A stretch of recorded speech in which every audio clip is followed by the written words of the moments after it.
that LED sign on Dixie Highway should be up and running with DQ's face on it within the next week. Rachel, thankfully, no injuries to report here in Scott County. I'll go ahead and send it back to you. The private law firms leading this litigation will only be paid if the city wins. We're told they will get 30% of any of the money received.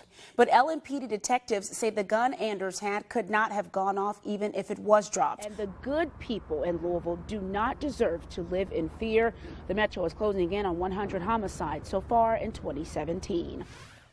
The city's latest homicide victim was killed in a deadly home invasion in Middletown. And I learned with talking with Dean today that his son Nathaniel, or Nate as he's called, did suffer from mental illness.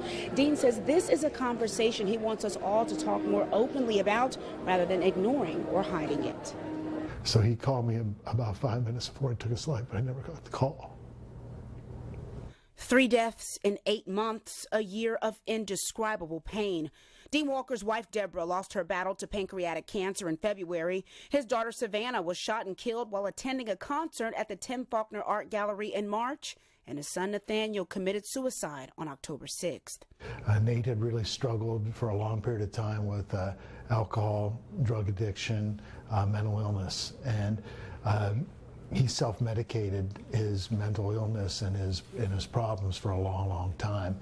Dean says his son had been battling mental illness for a while, but the death of his baby sister was too much to bear. There's people that know who shot Savannah at the Faulkner Gallery that night, and I implore you to come forward. I mean, honestly, if there might have been some justice for Savannah, Nate might be here. He adds that access to mental illness help isn't always easy, citing the high costs that often aren't covered by health insurance and long waiting lists. Mental illness shows at different times in people. The family portraits are a bit different. These pictures now show Dean's angels that heaven has gained. I was blessed with 2 great women in my life and a great son. And you count your blessings, and you should count them every day. All the things that you hear about twins, like we could be together and all of a sudden start singing the same song or start saying the same sentence. Born on the 6th day of the 6th month, and now the 6th set of twins ever to undergo this medical procedure. I said, I can't believe this, that I finally have a chance to do something to help you and, you know, possibly keep you cancer free. It was a no-brainer for Sharona Craig, she says, after watching helplessly as her sister Cheryl Adair fought breast cancer 3 different times.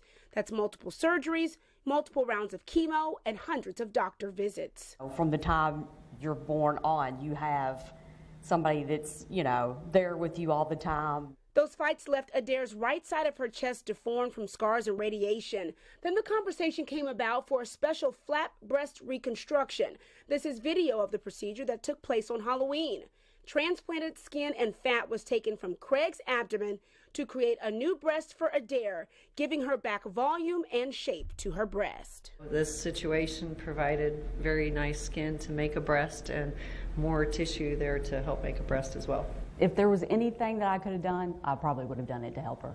The hope is by removing Cheryl's diseased skin, it lessens the chances that her breast cancer will return. I thought it was very special for one that she finally got to help me, and I knew that she was thrilled about that. This is a bond few will ever understand.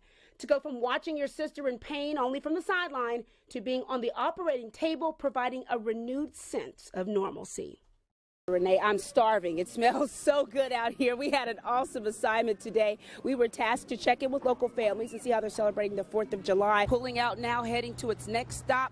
We might be rolling on down the river now, Doug. What do you say? There you go, Tabnie. Now, I've heard you sing a few tunes in the newsroom, and I know you're just holding back.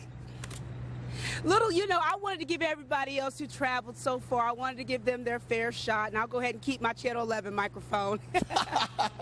All right, that is probably safer. I couldn't urge Tabnie to sing tonight. All right, thanks, Tabnie.